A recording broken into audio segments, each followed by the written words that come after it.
So here in this video we will discuss about the cell membrane.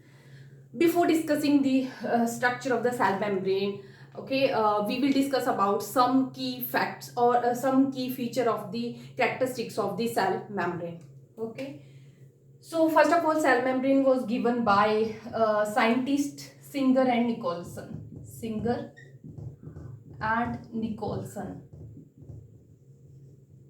Okay, जो हम structure study करते हैं cell membrane का, उसको किसने दिया था? साइंटिस्ट थे सिंगर एंड निकोलसन। इन्होंने ये स्ट्रक्चर बताया था सेल मेम्ब्रेन का, और एक इन्होंने मॉडल दिया था that is known as fluid mosaic model. Okay,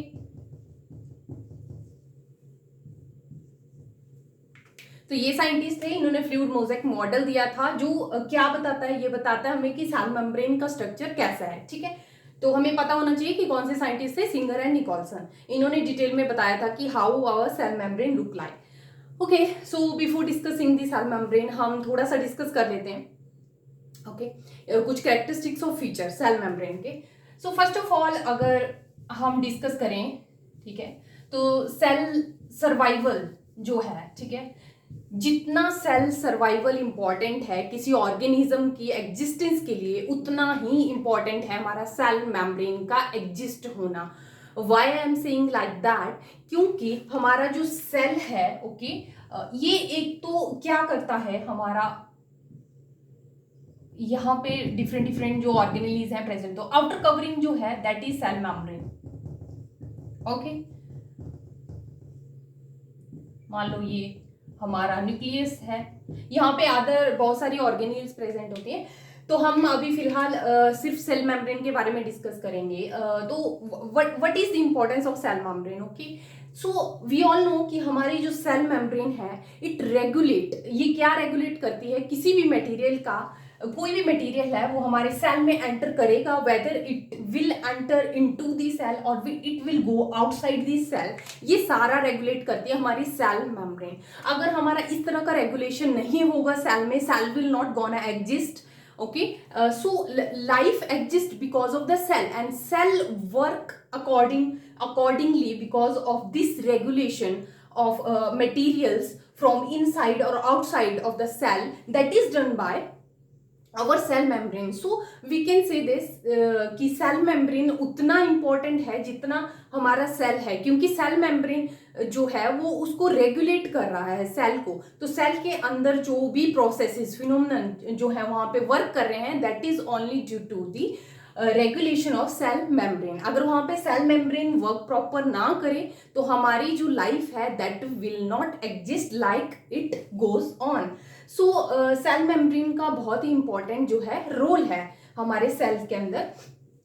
सो हम सेल मेम्ब्रेन को वन बाय वन डिस्कस करते जाएंगे। First of all cell membrane क्या करता है ये हमने देख लिया कि ये क्या करता है, हमारे सेल को सराउंड करता है। ठीक है, आउटर कवरिंग है ये सेल की, और ये क्या इस तरह से अगर ये कुछ कर रहा है तो ये अंदर जो भी मटेरियल है हमारे सेल में उसको सेपरेट करता है रेस्ट ऑफ यूनिवर्स से। ओके, फॉर एग्जाम्पल अगर हम बात करें हमारी ह्यूमन बॉडी की, तो ह्यूमन बॉडी में क्या है, we are made up of almost 70% और 75% ऑफ वाटर। तो हमारे अंदर का जो एनवायरमेंट है that is gonna to be aqueous environment. Okay, तो सेल मेम्ब्रेन क्या कर रही है, अगर यहाँ पे आउटर कवरिंग है सेल को, तो ये सेपरेट कर रही है एक्वस एनवायरमेंट से सेल के इंटीरियर को। ऑब्वियसली सेल के इनसाइड भी जो है वाटर प्रेजेंट होता है, एक्वस एनवायरमेंट होता है, बट वो एक रेगुलेट करता है उन चीजों को। ठीक है, कि कौन सी चीज यहाँ पे एंटर करेगी और कौन सी बाहर रहेगी। ठीक है, तो इस तरह से रेगुलेशन जो है वो सेल मेम्ब्रेन यहाँ पे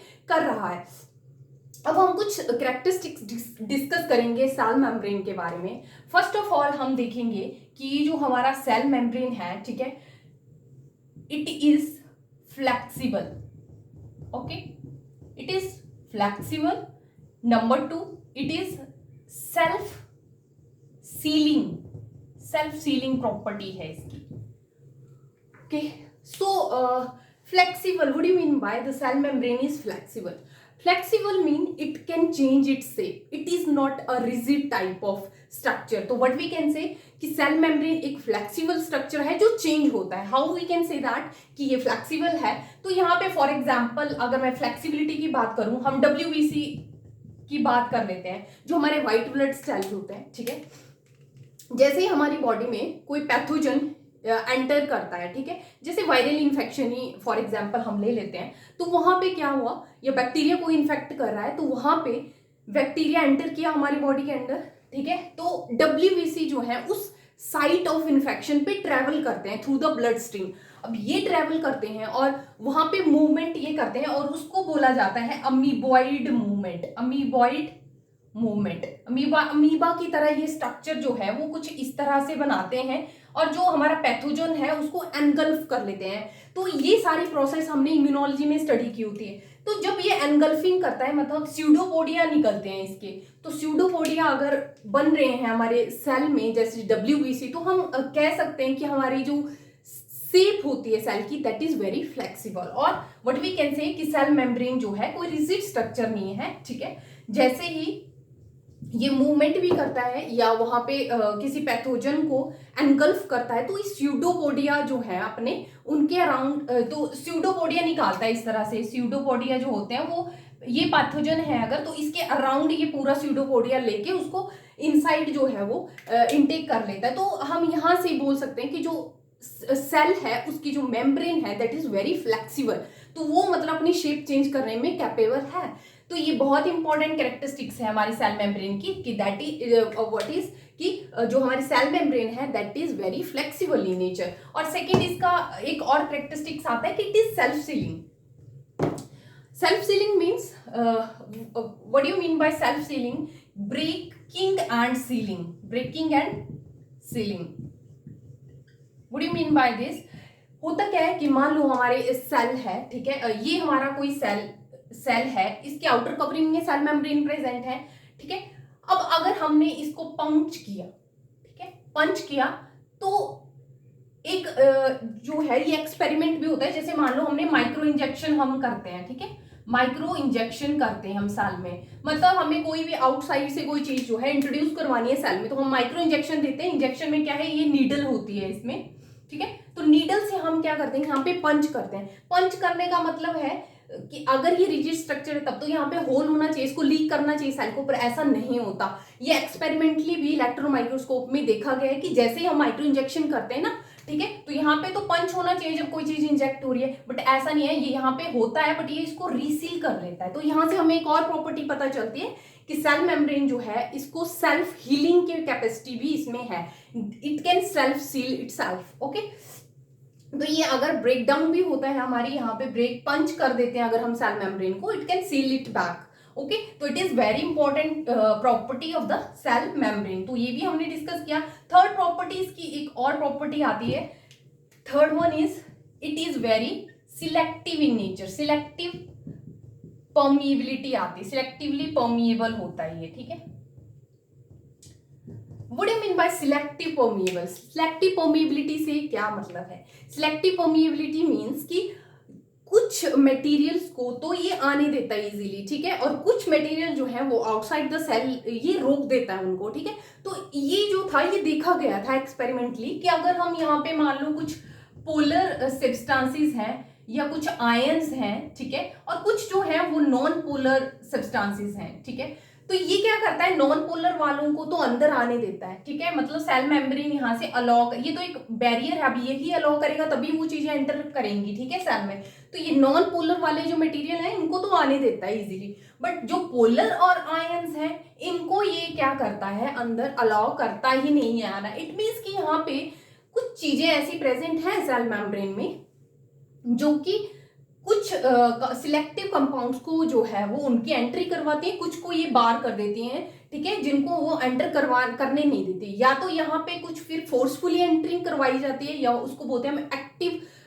एक्टिवली जो है किसी चीज को हम अंदर भेज रहे हैं अगेंस्ट द बैरियर, ठीक है, तो एक्टिव मैकेनिज्म चलता है, या फिर तो ये एक अलग प्रोसेस है। बट नॉर्मली अगर हम देखें तो सेल मेम्ब्रेन पोलर सब्सटेंसेस हो या आयंस हो उनका जो पैसेज है उसको ये इनहिबिट करती है, ठीक है, उसको रोकती है, जबकि जो नॉन पोलर जो सब्सटेंसेस हैं उनको ये एंटर करने देती है। तो इससे हमें क्या, इससे थोड़ा सा हिंट ये भी मिलता है कि सेल मेम्ब्रेन कुछ ऐसी चीजों को बनी होती है जो नॉन पोलर है ऑलरेडी नेचर में, इसीलिए वो नॉन पोलर चीजों को अंदर आने देते हैं और पोलर को वो बाहर जो है वो रजिस्ट करते हैं। तो ये कुछ प्रॉपर्टीज थी, तो इसकी 3 प्रॉपर्टीज हमने स्टडी की। क्या क्या हमने स्टडी किया कि जो सेल मेम्ब्रेन होती है, एक तो ये फ्लेक्सिबल होती है, ठीक है, it can change it shape, and self ceiling होती है, अगर हम इसमें पंच करते हैं तो ये सील बैक कर सकती है। सिलेक्टिव परमिएबिलिटी होती है, ऐसा नहीं है कि हर चीज जो है वो सेल के अंदर जो है वो एंटर कर सकते हैं, ऐसा नहीं है, एक डोर की तरह है, वो ओपन भी हो सकता है, वो क्लोज भी हो सकता है। तो इट मीन्स कि ये बहुत ही सिलेक्टिव है कुछ चीजों को लेके, जो अंदर आएंगे और कुछ चीजें जो बाहर रहेंगी, ठीक है। तो ये 3 इसकी प्रॉपर्टीज हैं। अब एक और चीज डिस्कस कर लेते हैं। मान लो ये सेल मेम्ब्रेन है, ठीक है, आउटर कवरिंग है सेल की, सेल मेम्ब्रेन, ये सेल मेम्ब्रेन है। तो सेल मेम्ब्रेन का काम क्या है, यही है चीजों को जो है वो इन एंड आउट करने का। ये तो काम है ही है हमारी सेल मेम्ब्रेन का कि पैसेज जो होता है हमारी कुछ चीजों का उसको रेगुलेट करने का काम है सेल मेम्ब्रेन का। बट इसके और भी बहुत सारे फंक्शंस हैं, ये बहुत ही डाइवर्स है अपने फंक्शंस में। तो इसके और कौन से फंक्शन है, फॉर एग्जांपल अगर हम देखें तो कई बार हमने देखा होता है रिसेप्टर्स होते हैं, ठीक है, सेल्स के जो सरफेस होते हैं ना उन पे रिसेप्टर्स प्रेजेंट होते हैं। अगर हम इम्यूनोलॉजी में स्टडी करते हैं तो इस तरह से कुछ रिसेप्टर्स प्रेजेंट होते हैं, इनको क्या बोलते हैं हम, रिसेप्टर्स, ओके, रिसेप्टर्स। तो ये भी सेल मेम्ब्रेन में प्रेजेंट होते हैं। कहाँ पे होते हैं, सेल सरफेस या सेल मेम्ब्रेन के ऊपर प्रेजेंट होते हैं रिसेप्टर्स। इनका काम क्या है, ये भी क्या करते हैं, अगर बाहर से कोई मतलब पैथोजेनिक या स्टिमुलस कोई भी है वो एंटर कर जाता है हमारी बॉडी में या यहाँ पे सेल के आसपास होता है, तो ये रिसेप्टर जो हैं ये उसको सेंस करते हैं, ठीक है, वो उसको रिकॉग्नाइज करते हैं और हमारे सेल को सिग्नल ट्रांसफर करते हैं, ठीक है, और उसके अकॉर्डिंगली सेल फिर बिहेव करता है। तो इट मीन्स कि यहाँ पे एक और फंक्शन आ जाता है हमारी सेल मेम्ब्रेन का कि ये बहुत सारे जो है वो और भी जो हमारे फिनोमेनन चल रहे हैं बॉडी को उनको रेगुलेट करने का काम करे। तो सेल मेम्ब्रेन के ऊपर ही प्रेजेंट होते हैं रिसेप्टर्स। और एक और मॉलिक्यूल यहाँ पे प्रेजेंट होते हैं, एडिशन मॉलिक्यूल, ये भी हमने स्टडी किया होता है। एडिशन मॉलिक्यूल का काम क्या है, दो जो हमारे सेल्स हैं उनको आपस में जोड़ना। Obviously we are multi cellular, ठीक है, वी आर नॉट यूनिसेल्यूलर कि हम इंडिपेंडेंटली जो है वो वर्क करते हैं, हम मल्टी सेल्यूलर हैं। तो हम हमारे सेल जो हैं they cross talk they communicate with each other, okay. Cell signaling में हमने ये चीजें स्टडी की होती हैं कि हमारे सेल कैसे एक दूसरे को जो है इंफॉर्मेशन का पैसेज करते हैं, तो दैट इज सेल कम्युनिकेशन। और इट इज वेरी इंपॉर्टेंट क्योंकि हमारी बॉडी बहुत ही कॉम्प्लेक्स स्ट्रक्चर है, ठीक है, हमारे सेल डिफरेंट डिफरेंट जगह पे डिफरेंट फंक्शन जो है वो परफॉर्म करते हैं। तो एक कोऑर्डिनेशन में फंक्शन करने के लिए बॉडी के लिए, ठीक है, तो उसको कम्युनिकेशन करना पड़ेगा आपस में सेल्स को। तो वो कम्युनिकेशन करने के लिए सेल आपस में एडिशन भी शो करते हैं। और वो किसकी वजह से एडिशन करते हैं, कुछ मॉलिक्यूल सेल सरफेस पे प्रेजेंट होते हैं जो उनको आपस में जोड़ने का काम करते हैं, ओके। तो इस तरह से हमारी जो सेल मेम्ब्रेन है, अगर हम इसको इमेजिन करो, इट्स नॉट लाइक कि सिर्फ पैसेज करवाने का काम कर रही है, बट सेल मेम्ब्रेन के ऊपर बहुत सारे मॉलिक्यूल्स ऐसे हैं, बहुत सारे ऐसे प्रोटीन्स प्रेजेंट होते हैं जो बहुत डाइवर्स जो फंक्शन है वहां पे अपना रोल प्ले करते हैं, ठीक है। तो ये हमने एक ब्रीफ आइडिया लिया सेल मेम्ब्रेन के बारे में कि इसका फंक्शन क्या है और जो है इसकी स्ट्रक्चर के बारे में हम अभी डिस्कस करेंगे डिटेल में। ये हमने थोड़े से इसके की फीचर्स जो हैं या कैरेक्टरिस्टिक्स जो हैं वो स्टडी किए हैं कि कैसे कैसे इसकी कुछ इंपॉर्टेंट कैरेक्टरिस्टिक्स हैं। कंपोजिशन की बात कर लेते हैं, ठीक है, composition of membrane, composition of membrane या प्लाज्मा मेम्ब्रेन, ठीक है, सेल मेम्ब्रेन भी बोल सकते हैं, प्लाज्मा मेम्ब्रेन भी बोल सकते हैं। तो कंपोजिशन का मतलब है, अब हमारी प्लाज्मा मेम्ब्रेन है, ठीक है, ये कुछ चीजों को मिलके बनी होती है, ठीक है, कुछ मॉलिक्यूल्स होंगे जो वहां पे इसका स्ट्रक्चर जो है वो फॉर्म कर रहे हैं। तो मेजरली यहाँ पे 2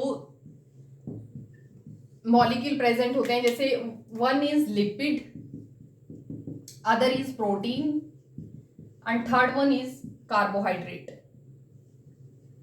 कार्बोहाइड्रेट।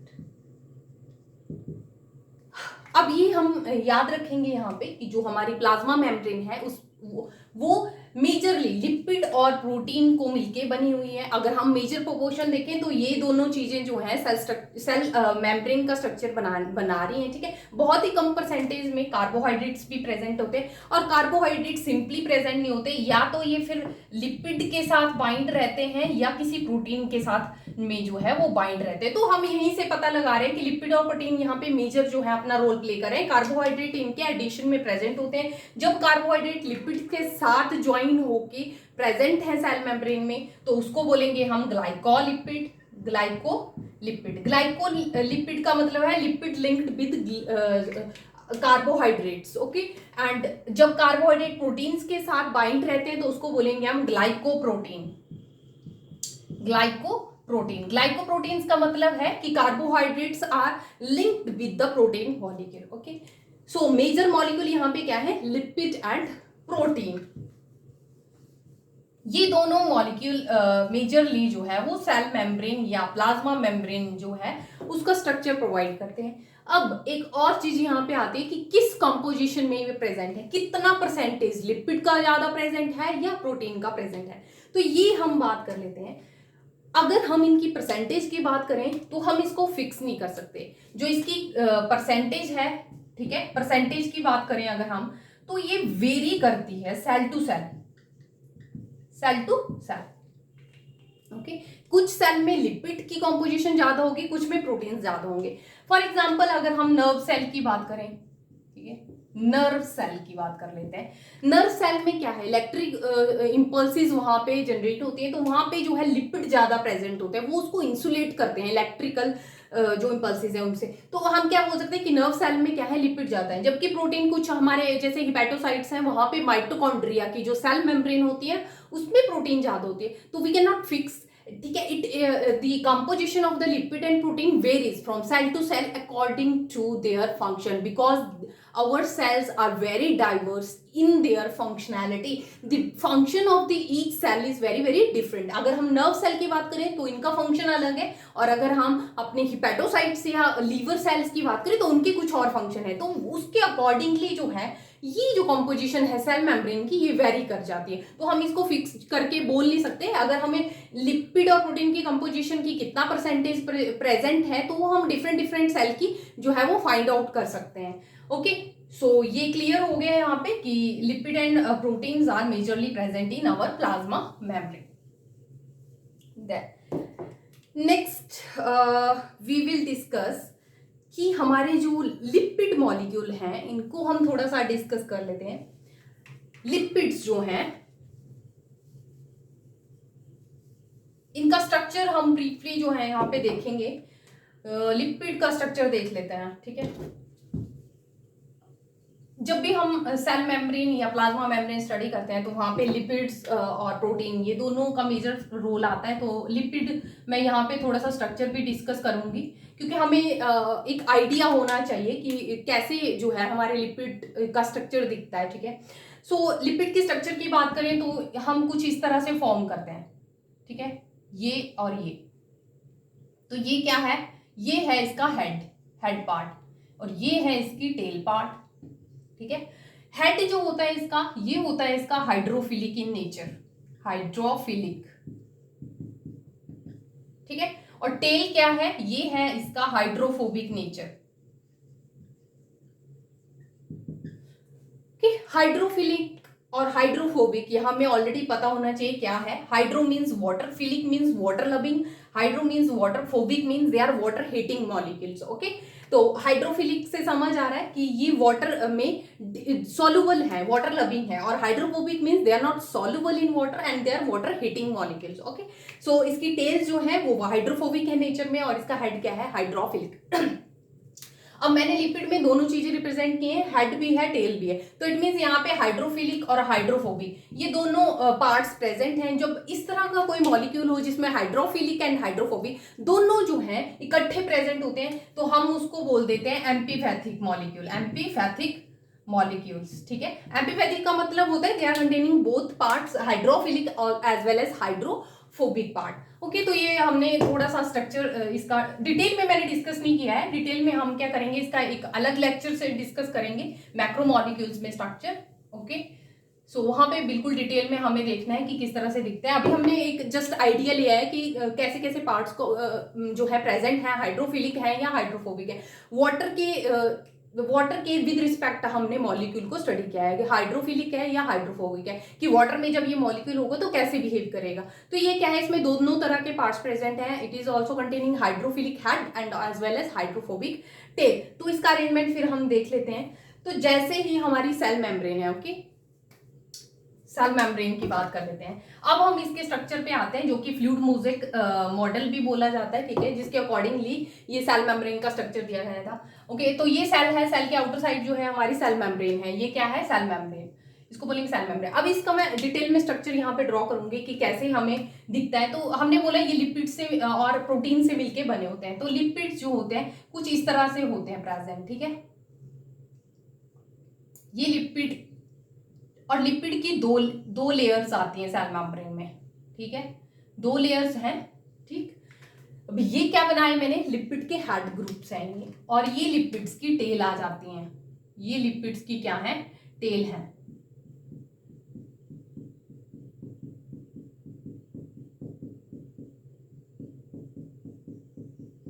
ओके, अब अगर मैं यहाँ पे सेल मेम्ब्रेन को इमेजिन करूं तो एक इसका साइटोसोलिक पार्ट होगा, साइटोसोलिक, और ये क्या है, एक्स्ट्रा साइटोसोलिक, ठीक है। और व्हाट वी कैन से, ये आउटसाइड द सेल है, ये इनसाइड सेल पार्ट है। तो ये इनसाइड की तरफ है, इनसाइड मींस कि यहाँ पे साइटोसोलिक साइड होगी, साइटोसोलिक साइड, और ये आउटसाइड है, ठीक है, आउटसाइड सेल मेम्ब्रेन, यह आउटसाइड ऑफ द साइटोसोल। तो ये अगर हम ऐसे पूरा ड्रॉ करेंगे तो ये क्या है कि साइटोसोलिक साइड है, और ये आउटसाइड जो है वो सेल के प्रेजेंट एनवायरनमेंट, ठीक है। तो हम क्या देखेंगे कि जैसे कोई सेल है, ठीक है, तो उसके आउटसाइड क्या होगा, एक्वस एनवायरनमेंट होगा। ऑब्वियसली कि हमारी बॉडी में क्या है, एक्वस एनवायरनमेंट होता है, तो यहाँ पे क्या होगा, वाटर प्रेजेंट होगा। इनसाइड भी सेल क्या है, मैट्रिक्स है, मैट्रिक्स में भी क्या होगा, वाटर प्रेजेंट होगा। तो अंदर भी एक्वस एनवायरनमेंट है, आउटसाइड भी एक्वस एनवायरनमेंट है। अब हमने स्टडी किया कि लिपिड के जो हेड होते हैं they are hydrophilic. Hydrophilic means they are water loving. Water loving है तो वाटर वाली साइड को प्रेजेंट होंगे, इसीलिए जो हेड ग्रुप है ना, ये दोनों साइड इस तरह से प्रेजेंट है कि वो किसके कांटेक्ट में आ रहे हैं, वाटर मॉलिक्यूल्स के कांटेक्ट में है। अब ये इनसाइड साइटोसोल में भी मैट्रिक्स में वाटर प्रेजेंट होता है, तो ये यहाँ पे वाटर के साथ इंटरेक्ट करेंगे। आउटसाइड तो ऑब्वियसली वाटर प्रेजेंट है, तो वहां पे भी ये क्या, किसके साथ इंटरेक्ट करेंगे, वाटर मॉलिक्यूल के। तो इसीलिए अरेंजमेंट जो है वो इस तरह से दिख रहा है। जबकि हमारी जो टेल है ना, जो हाइड्रोफोबिक टेल है हमारी इनकी लिपिड मॉलिक्यूल्स की, वो एक दूसरे को फेस कर रही हैं, ठीक है। वो किसको फेस कर रही है, ये आपस में फेस कर रही हैं एक दूसरे को। तो ये हाइड्रोफोबिक जो भी मॉलिक्यूल रहेगा वो ये ट्राई करेगा जितना वो दूर रह सके वाटर मॉलिक्यूल। इसीलिए इसकी जो शेप है ना, जब हम स्ट्रक्चर स्टडी करते हैं तो ये लिपिड के मॉलिक्यूल कुछ इस तरह से अरेंज हो जाते हैं। ये कोर साइड होती है, ठीक है, ये क्या है, कोर ऑफ मेम्ब्रेन, ठीक है, कोर साइड ऑफ मेम्ब्रेन, जहां पे क्या प्रेजेंट है, हाइड्रोफोबिक टेल, इनको क्या बोलेंगे, हाइड्रोफोबिक टेल। और ये आ गए हमारे हेड ग्रुप, ठीक है, जो हमारे लिपिड मॉलिक्यूल के प्रेजेंट है। तो इतना हमें क्लियर हो गया। अब मैंने यहाँ पे ये भी क्लियर कर दिया कि why lipid molecule are arranged in this way, कि वो एक दूसरे के हेड ग्रुप जो है वो इस साइड और जो टेल्स हैं वो एक दूसरे को फेस कर रहे हैं। तो हमें यहाँ पे आंसर मिल जाता है कि ऐसा क्यों है, क्योंकि वो वहां पे एक्वस एनवायरनमेंट है, इसीलिए अरेंजमेंट इस तरह से आता है लिपिड मॉलिक्यूल का, ठीक है। सेकेंड चीज हमने बोली थी कि हमारे जो प्रोटीन्स प्रेजेंट होते हैं सेल मेम्ब्रेन में, ठीक है, क्या प्रेजेंट होते हैं, प्रोटीन्स।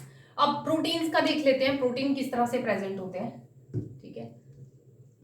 प्रोटीन जो है, कुछ प्रोटीन होते हैं, मान लो ये साइटोसोलिक साइट है तो यहाँ पे प्रेजेंट है ये इस तरह से, ठीक है। आउटसाइड भी कुछ प्रोटीन इस तरह से प्रेजेंट है, मतलब पेरिफेरल, इनको बोलेंगे पेरिफेरल, आउटर जो साइट है ना उन पे प्रेजेंट है ये। तो फिर अगर कोई प्रोटीन कुछ इस तरह से प्रेजेंट है मान लो, ठीक है, वो पूरा जो है वो इसने स्पैन को क्रॉस किया है। जो हमारी ये पूरी बाइलेयर है ना, इसको बाइलेयर बोलेंगे, लिपिड बाइलेयर, क्योंकि एक लेयर लिपिड की है एक है, तो इसको बोलेंगे लिपिड बाइलेयर। ये पूरा क्रॉस कर रही है, ठीक है। एक प्रोटीन है, ये क्या है, इंटीग्रल प्रोटीन, इसको क्या बोलेंगे हम, इंटीग्रल प्रोटीन। जब हमारे जो प्रोटीन होते हैं ना ये पूरा क्रॉस करेंगे दोनों लेयर को, तो उसको बोलेंगे इंटीग्रल प्रोटीन। कुछ प्रोटीन होते हैं जो सिर्फ पेरिफेरी में प्रेजेंट है, ठीक है, ये सिर्फ आउटर मोस्ट उस पे ही प्रेजेंट है, ये पूरा क्रॉस करके प्रेजेंट नहीं है, और ये भी हमारी जो प्रोटीन है तो इनको बोलेंगे पेरिफेरल प्रोटीन, पेरिफेरल प्रोटीन, ठीक है। ये कैसी हैं, पेरिफेरल, और ये भी कैसी हैं, पेरिफेरल प्रोटीन। अब यहाँ पे इमेजिन कर सकते हैं, अगर मान लो हमारे पास इंटीग्रल प्रोटीन दिया है और एक पेरिफेरल प्रोटीन, तो इन दोनों में से अगर बोलते हैं हमें कि सेल मेम्ब्रेन में से हमें एक्सट्रैक्ट करना है पेरिफेरल प्रोटीन को, ठीक है, तो अगर एक्सट्रैक्ट करना है तो इसमें एनर्जी कौन से प्रोसेस में ज्यादा लगेगी, पेरिफेरल प्रोटीन को निकालना मुश्किल होगा या इंटीग्रल प्रोटीन को निकालना मुश्किल होगा? ऑब्वियसली इंटीग्रल प्रोटीन को निकालना ज्यादा टफ है। क्यों टफ है? क्योंकि ये जो है पूरक जो है वो बाइलेयर में प्रेजेंट है, इसको अगर हम निकालेंगे तो हमें बहुत एनर्जी चाहिए इसको निकालने की, जबकि पेरिफेरल प्रोटीन को हम इजीली डिटैच कर सकते हैं प्लाज्मा मेम्ब्रेन से। तो ये भी यहाँ पे इंटरेक्शंस होती हैं मॉलिक्यूल्स के बीच में, ओके। तो ये हमने प्रोटीन्स को देख लिया, ठीक है। प्रोटीन इस तरह से प्रेजेंट होते हैं, या तो ये पेरिफेरी में प्रेजेंट होंगे या जो है वो पूरा क्रॉस करके प्रेजेंट होंगे। तो यहाँ पे दो तरह के प्रोटीन्स हो गए हमारे integral proteins, first is integral protein and second is peripheral proteins, okay. तो लिपिड कर लिया, प्रोटीन्स कर लिया, और लिपिड्स की हम डिस्कशन जो है फिर से डिटेल में कर लेते हैं कि किस तरह के, ये हमने सिर्फ एक आइडिया लिया, ठीक है, कि लिपिड और प्रोटीन जो है वो कैसे प्रेजेंट हैं हमारी सेल मेम्ब्रेन में। तो देख लिया हमने कि ये कुछ इस तरह से पूरा ऑर्गेनाइज होते हैं लिपिड, और जो हमारी प्रोटीन्स हैं वो भी प्रेजेंट होती हैं, वो एम्बेडेड रहती हैं layer in the layer of the lipids, ठीक है। लिपिड्स की लेयर में प्रोटीन्स एम्बेडेड रहेंगे, ओके। अब लिपिड्स को स्टडी कर लेते हैं। लिपिड्स को अगर हम स्टडी करें, ठीक है, तो कि लिपिड्स कौन से टाइप के जो हैं वो प्लाज्मा मेम्ब्रेन में प्रेजेंट होता है, टाइप ऑफ जो लिपिड है। तो यहाँ पे एक होते हैं हमारे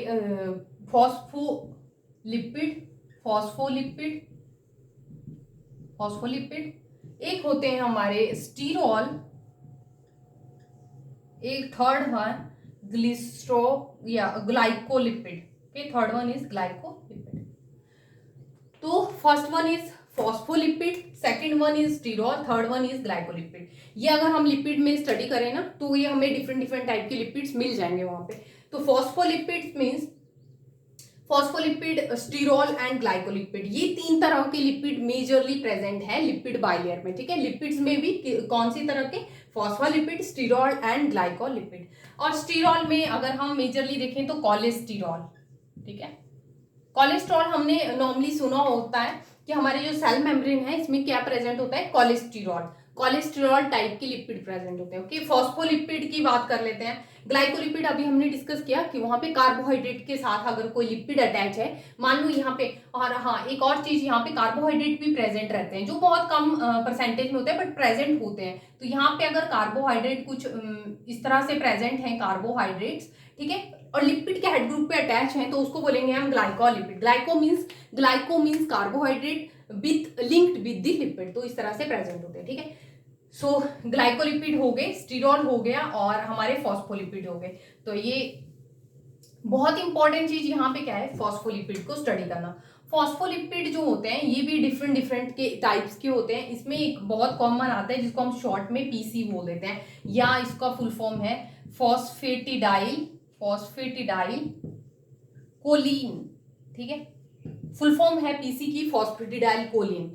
ये एक फॉस्फोलिपिड टाइप जो है वो प्रेजेंट होता है, और ये कहाँ पे प्रेजेंट होता है, ज्यादातर आरबीसी होते हैं जो हमारे रेड ब्लड सेल, उनकी प्लाज्मा मेम्ब्रेन में ये ज्यादातर प्रेजेंट होता है, ठीक है। और एक तो ये हो गया फॉस्फोलिपिड में, एक और इंपॉर्टेंट फॉस्फोलिपिड आता है फॉस्फेटिडाइल इथोनिलामाइन, फॉस्फेटिडाइल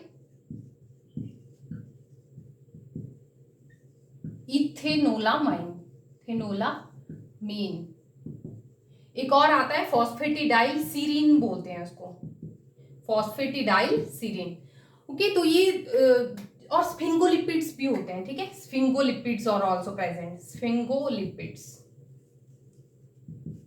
तो ये क्या है, टाइप ऑफ लिपिड। अब हमने ब्रॉडली बोल दिया कि लिपिड से बने होते हैं, पर लिपिड्स के भी अंदर टाइप होते हैं। एक होता है PC, that is phosphatidyl choline, phosphatidyl ethanolamine, phosphatidyl serine and sphingolipids are also present. So इनका अपना अपना फंक्शन होता है, ठीक है। अगर हम बात करें फॉस्फेटिडाइल कोलिन सीरीन इथेनोलामीन, ठीक है, तो फॉस्फेटिडाइल कोलिन की बात कर लेते हैं। कोलिन जो होता है ये हमारा आउटर साइड में प्रेजेंट होता है। कहां पे प्रेजेंट होगा? ये वाली जो साइट है ना, जो साइटोसोलिक, एक तो होगी साइटोसोलिक साइट, एक ये है जो एक्सटर्नल प्रेजेंट है, ठीक है, बाहर की तरफ की जो लेयर है लिपिड की। तो यहाँ पे जो लिपिड्स आएंगे वो कौन से प्रेजेंट है? फॉस्फोटिडाइल कोलिन टाइप के, ठीक है। और सीरीन की बात करें या इथेनोलामीन की बात करें, ये अंदर की साइड को प्रेजेंट होते हैं। अंदर की साइड मतलब साइटोसोल को जो फेस कर रहा है, ठीक है। तो ये इस साइड वाले जो लिपिड्स हैं वो क्या है? वो है सीरीन या फॉस्फेटिडाइल इथेनोलामीन टाइप के। और जो यहाँ पे प्रेजेंट है आउटसाइड को जो फेस कर रहा है इसका लिपिड का लेयर, वो है पीसी टाइप के, फॉस्फेटिडाइल कोलिन।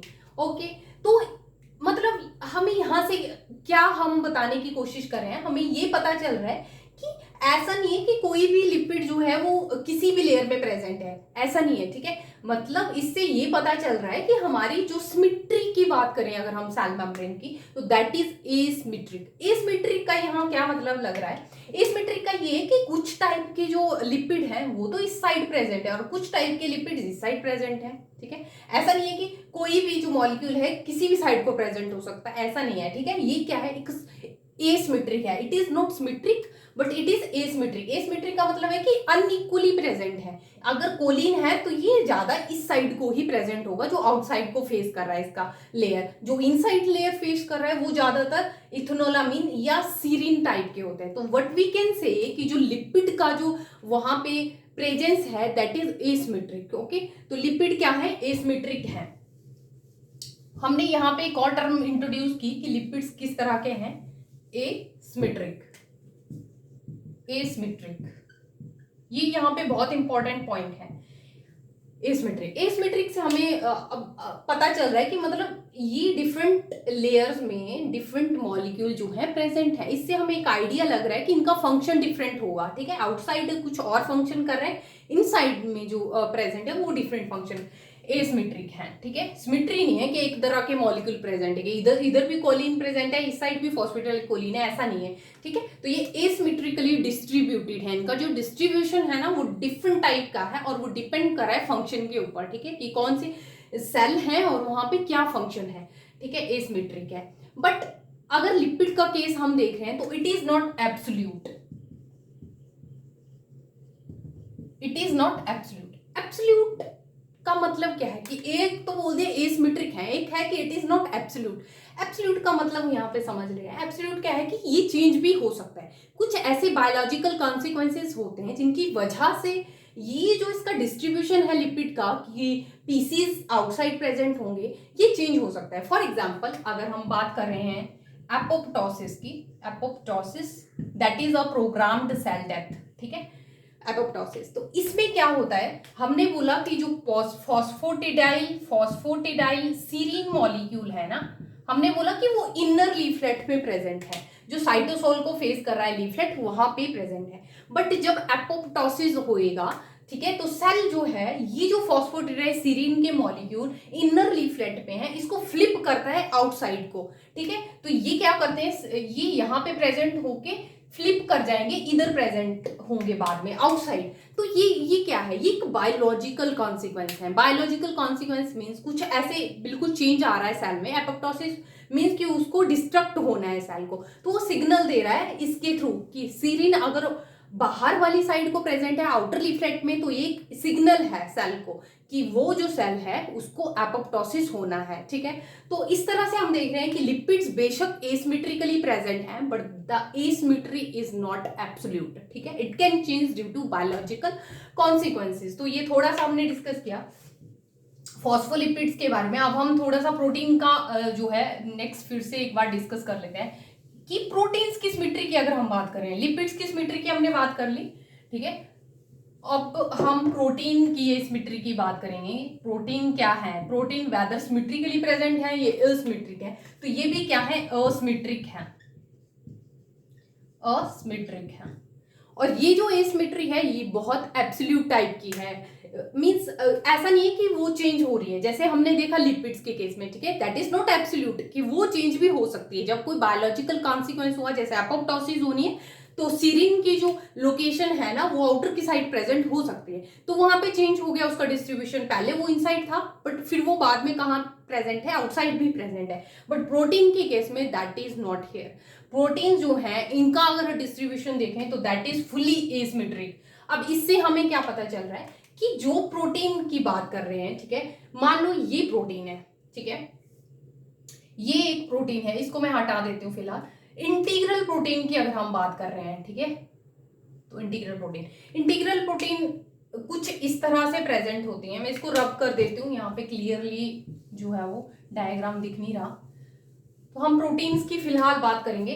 ये मान लो लिपिड की बाइलेयर है, ठीक है, लिपिड बाइलेयर, ठीक है, ये इंटीग्रल प्रोटीन्स है, ठीक है। इंटीग्रल प्रोटीन जो है पूरा क्रॉस करेंगे यहाँ को, ठीक है, तो ये बाइलेयर को पूरा क्या करते हैं, एक तरह से क्रॉस कर जाते हैं। तो ये हम पे क्या है, ये इंटीग्रल प्रोटीन है, इंटीग्रल प्रोटीन। अब हम यहां से एसिमेट्री समझेंगे। एसिमेट्री का मतलब क्या है? एसिमेट्री का मतलब ये है कि जो मान लो ये प्रोटीन है, इसका ये वाला जो साइड है, जो यहाँ पे मॉलिक्यूल्स प्रेजेंट होंगे या जो प्रोटीन की डोमेन है वो इस साइड डिफरेंट है, ये वाली डोमेन डिफरेंट है, ठीक है। अब ये जो है एसिमेट्रिक है, मींस इसी तरह से रहेगा, ऐसा नहीं है कि फ्लिप कर जाएगा, ये चेंज हो जाएगा, नहीं, ये इसी तरह जो इस साइड वाले, मान लो यहाँ पे कोई प्रोटीन प्रेजेंट है तो ये इनर लीफलेट पे जो प्रोटीन प्रेजेंट है वो इनर पे ही प्रेजेंट होगा, और जो आउटर वाला है वो आउटर पे प्रेजेंट होगा। ऐसा नहीं है कि जो आउटर में है वो इनर वाली साइड को भी प्रेजेंट है, दिस इज नॉट ट्रू। तो यहाँ पे हम देख सकते हैं कि साइडेडनेस आती है। साइडेडनेस मीन्स कि ये लेयर जो है इसकी अपनी कुछ मतलब फंक्शन है जिसकी वजह से यहाँ पे डिफरेंट प्रोटीन्स है और यहाँ पे डिफरेंट है। इंटीग्रल प्रोटीन में भी क्या है, इंटीग्रल प्रोटीन का इस तरह से समझते हैं, मान लो फैन है हमारे पास, ठीक है, तो फैन जो है, फैन का जो यहाँ पे इस साइड को ये जो है वो मूव करता है, तो यहाँ पे जो फैन के स्टैंड है, ठीक है, वो इस साइड को प्रेजेंट होंगे। अगर मैं बाइलेयर इस तरह से लूं तो साइटोसोलिक साइड को जो है फैन इस तरह से मूव करेगा, और बेस जो है इसका इलेक्ट्रिकल पार्ट है यहाँ पे। बट ये ऐसा नहीं है ना कि हम ऐसे मूव कर दें तब तो इसके फंक्शन जीरो हो गया, ठीक है। तो फंक्शन के अकॉर्डिंग जो है वो हमारा प्रोटीन प्रेजेंट होता है। प्रोटीन्स के भी अपने फंक्शन है, तो जो इनसाइड इसने फंक्शन कर रहा है तो वो डोमेन इसकी इनसाइड को ही फेस करेंगे। तो दैट इज, अगर हम बात करें तो proteins are very asymmetric in their distribution. तो ये हमने थोड़ा सा डिस्कस किया प्रोटीन्स और लिपिड के बारे में। नेक्स्ट हम एक और चीज यहाँ पे डिस्कस करते हैं, why model is called as fluid mosaic model. Fluid mosaic model, why it is named as fluid. तो इसको नेमिंग क्यों दी गई थी? फ्लूइड से मतलब है कि हमारी सेल मेम्ब्रेन है, इट इज नॉट रिजिड, जो हमने डिस्कस किया, it is very flexible. Fluid की तरह है ये, ठीक है, फ्लेक्सिबल है और फ्लूइड की तरह है, it is not rigid. So fluid means कि हमारी मूवमेंट है वहां पे, ठीक है, पानी क्या है वो मूव करता रहेगा। तो यहाँ पे क्या है, ये जो लिपिड्स और जो मॉलिक्यूल्स हैं, लिपिड्स प्लस प्रोटीन, ये जो हमारे प्रेजेंट हैं हमारे सेल मेम्ब्रेन में, they can constantly move, constantly they can move, means they are not static. ऐसा नहीं है कि ये यहीं पे फिक्स है, no, they can move around the plasma membrane. तो ये जो मॉलिक्यूल्स हैं लिपिड और इंडिपेंडेंटली मूव करते हैं, और ये ठीक है, ऐसा नहीं है कि एक दूसरे के साथ जुड़े हैं तो यहाँ पे कोई फोर्स है जो उनको वहां पे स्टैटिक रख रहा है, ऐसा नहीं है, दे कैन मूव, ठीक है। तो कॉन्स्टेंटली वहां पे मूवमेंट है इन मॉलिक्यूल्स की, इसी वजह से इस मॉडल को नाम दिया था फ्लूइड मोज़ेक मॉडल। अब एक और चीज देख लेते हैं, मान लो लिपिड मॉलिक्यूल इंडिपेंडेंटली मूव कर रहा है, कोई प्रोटीन है वो भी मूव कर सकता है, ठीक है, फ्लोट कर रहे हैं। तो अगर लिपिड ने यहां से मूव करना है, कोई मॉलिक्यूल है यहाँ पे मूव कर रहा है, तो हमने बोला कि वैसे तो ये लेयर्स इस तरह से अरेंज हुए पड़े हैं, लिपिड एक दूसरे के साथ प्रेजेंट है, बट ये मूव कर सकते हैं। मूव करने का मतलब है कि वहां पे जो फोर्सेस प्रेजेंट हैं इन दोनों के बीच में, अगर कोई फोर्स है जो इसको स्ट्रक्चर प्रोवाइड कर रही है, तो जब ये मूव कर रहे हैं तो इट मीन्स कि वो फोर्सेस बहुत वीकली प्रेजेंट हैं, they are not strong forces, they are weak forces. तो हम क्या बोल सकते हैं कि जो लिपिड हेड ग्रुप्स होते हैं ना, इनके बीच में जो फोर्सेस लग रही हैं यहाँ पे, ठीक है, वो क्या है, non covalent forces, non covalent forces, अब नॉन कोवलेंट फोर्सेस जो होती हैं, जैसे मान लो हमारी हाइड्रोजन बॉन्डिंग की है, ठीक है, ये इलेक्ट्रोस्टैटिक फोर्सेस है, ये किस टाइप की हैं, non covalent forces. Non covalent forces जो है हम एक ब्रॉडली समझ लेते हैं कि ये बहुत ही वीक फोर्सेस हैं, जबकि कोवलेंट जो है वो स्ट्रॉन्ग फोर्सेस हैं, ठीक है। कोवलेंट और नॉन कोवलेंट हमने ऑलरेडी स्टडी किया होगा। कोवलेंट जो होती है शेयरिंग ऑफ इलेक्ट्रॉन से होती हैं, और जहां पे शेयरिंग हो गई वहां पे स्ट्रॉन्ग बॉन्ड होता है, वही लोग शेयर बनाते हैं अपना आपस में, ठीक है। तो इस तरह से हम समझ सकते हैं कि जो कोवलेंट हैं they are very strong bond, जबकि जहां पे नॉन कोवलेंट बॉन्ड है वहां पे कोई शेयरिंग नहीं हो रही है, इसीलिए वो क्या है, वीक बॉन्ड है, वीक बॉन्ड टूट सकते हैं इजीली। तो इसीलिए मॉलिक्यूल्स का मूवमेंट जो है यहाँ पे पॉसिबल है, क्योंकि जो फोर्सेस हैं यहाँ पे they are a type of non covalent forces, और वो बहुत ही वीक फोर्सेस हैं, इसलिए यहाँ पे मॉलिक्यूल क्या है, मूव कर सकते हैं फ्रीली। तो इसीलिए इस मॉडल का नाम था फ्लूइड मोज़ेक मॉडल। तो ये हमारा आइडिया था about the plasma membrane. Okay, so that's all about the plasma membrane और सेल मेम्ब्रेन। ओके, तो यहाँ पे हमने देखा कि जो प्लाज्मा मेम्ब्रेन है they are made up of protein and lipids.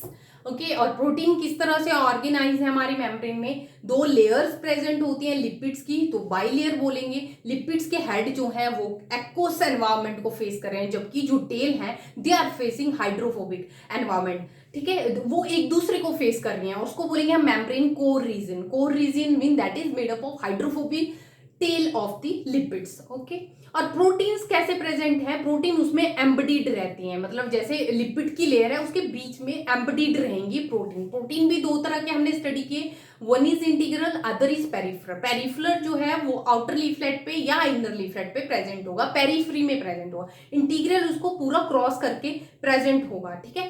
तो दो तरह के प्रोटीन्स हो गए। लिपिड्स में हमने स्टडी किए, फॉस्फोलिपिड होते हैं, कोलेस्ट्रॉल होता है, ठीक है, ग्लाइकोलिपिड्स होते हैं। ओके, और नेक्स्ट जो इंपॉर्टेंट यहाँ पे पॉइंट है कि प्रोटीन जो है वो असिमेट्रिक है, ऐसा नहीं है कि सिमेट्री है, मतलब इस साइड भी वही प्रोटीन्स हैं, दूसरी जो लीफलेट है वो भी सेम प्रोटीन है। मींस जो साइटोसोलिक पार्ट को जो हमारी प्लाज्मा मेम्ब्रेन फेस कर रही है बाइलेयर लिपिड की, उस साइड में जो प्रोटीन होगा वो कुछ और तरह का होगा, या आउटसाइड कुछ और है, ठीक है। और इंटीग्रल प्रोटीन से समझे तो इंटीग्रल प्रोटीन में जो, क्योंकि वो पूरा क्रॉस कर रही है दोनों लीफलेट को, तो जो उसका आउटर डोमेन है, सॉरी आउटर पार्ट है हमारी बाइलेयर का, जिसको और एक है उसका साइटोसोलिक लीफलेट, ठीक है। तो जो साइटोसोलिक साइड को उसका डोमेन है वो जो है वो डिफरेंट है, और जो आउटसाइड प्रेजेंट है वो डोमेन डिफरेंट है। और वो हमने देखा फैन की हेल्प से कि क्योंकि वो उसके फंक्शन पे डिपेंड कर रहा है, ठीक है। तो जैसे फैन है, तो अगर हम उसको उल्टा कर दें उसकी सिमेट्री को, ठीक है, तो वो क्या है, अपना फंक्शन प्रॉपरली नहीं करेगा। तो इसीलिए हमने बोला कि जो हमारी साइटोसोलिक साइड है बाइलेयर की, वो कुछ और तरह से वहां पे जो है प्रोटीन्स प्रेजेंट है, और आउटसाइड में कुछ डिफरेंट तरह से प्रेजेंट है, तो मतलब दे आर एसिमेट्रिक। और वैसे हमने लिपिड के केस में देखा कि they are also asymmetric but they are not absolute, वो वहां पे चेंज भी हो सकता है। और एक और इंपॉर्टेंट चेंज हमने यहाँ पे डिस्कस की कि ये जो मॉलिक्यूल है लिपिड्स के या प्रोटीन के, वो ये जो है कॉन्स्टेंटली मूव कर रहे हैं, they are not bound with each other such that कि दे कैन नॉट मूव, ठीक है, they are moving. It means कि वहां पे जो फोर्स है इन मॉलिक्यूल्स के बीच में, जो ये स्ट्रक्चर जब ये बनाते हैं प्लाज्मा मेम्ब्रेन, तो मॉलिक्यूल अरेंज तो रहते हैं लिपिड्स और प्रोटीन के, बट वो वहां पे बहुत ही वीकली फोर्सेस प्रेजेंट है, जो वहां से इजीली वो निकल भी सकते हैं। इसीलिए हमने मॉडल का नाम दिया fluid mosaic model. Okay, that's all about the plasma membrane.